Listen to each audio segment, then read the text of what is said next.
تخرجوش يا جوارديولا، ما تخرجوش يا جوارديولا، لا نقدر على التعليق بعده، لا يمكننا الكلام بعده، لا يمكننا الحديث بعده. اين سأجد المفردات بعده؟ اين ستخرج الالفاظ بعده؟ كيف ستكون الكلمات بعده؟ اي قاموس بعده؟ اي نواميس بعده؟ اي كورة بعدك يا ولد التانجو؟ فلا اقولها ونريح ضميري. انا في رايي بكل اللي عمله مع برشلونة، وبكل الارقام اللي يكتبها ويدونها، وبكل الركور اللي يمتلكها، اعتقد في لحظة صدق وفي لحظة حقيقة انه اكبر لاعب في التاريخ. ميسي اكبر جيعان، وهذا اللي خلاه اكبر لاعب في تاريخ كرة القدم.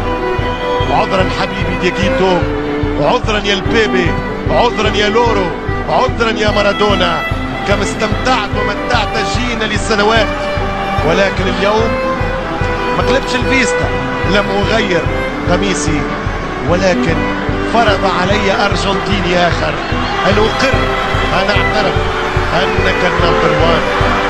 ماذا سأقول؟ اخفض الصوت، لا تحتاج الى تعليق، لا تكلم العرب اكثر مما يتحملون، دعهم يفسرون، دعهم يحللون، دعهم يعلقون، دعهم يتكلمون، دعهم يقتسمون معك الكلام، لا تكن اناني ايها المعلق، دعهم يشتركون معك في التعبير عن الابداع. ارجوكم لا نكن متعصبين، مدريديين، بلباويين، فرنسيين، اتلتيكيين، ارسناليين، مانشسترويين، بافاريين، ميلانيين، انتريين، يوفنتيين. طبعا ممتاز الكلمات ليست صحيحة، ليست مصدقات.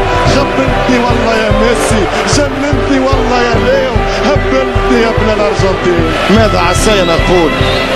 لن اقول شيء لاني لم اجد فيك الكلمة.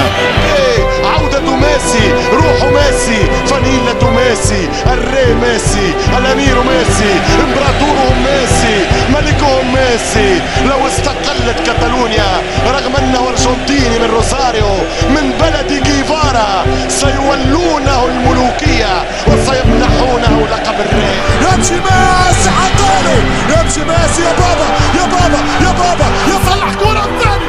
الله، ميسي سيتكلم، يضرب، سيسجل، والله تعال جول ميسي ميسي حط الكرة اليمين، جول عودة ميسي، عودة ميسي حطها، الله يحط كرة لميسي خطيرة، ميسي ميسي سيسجل سيسجل، ميسي ميسي ميسي ميسي ميسي وتقدم ميسي، راوغ ميسي ميسي ميسي ميسي، خلص الثاني، جولاتو جولاتو جولاتو جولاتو جولاتو جولاتو جولاتو.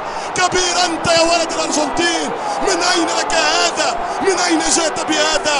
اين تعلمت هذا وكيف لعبت هذا؟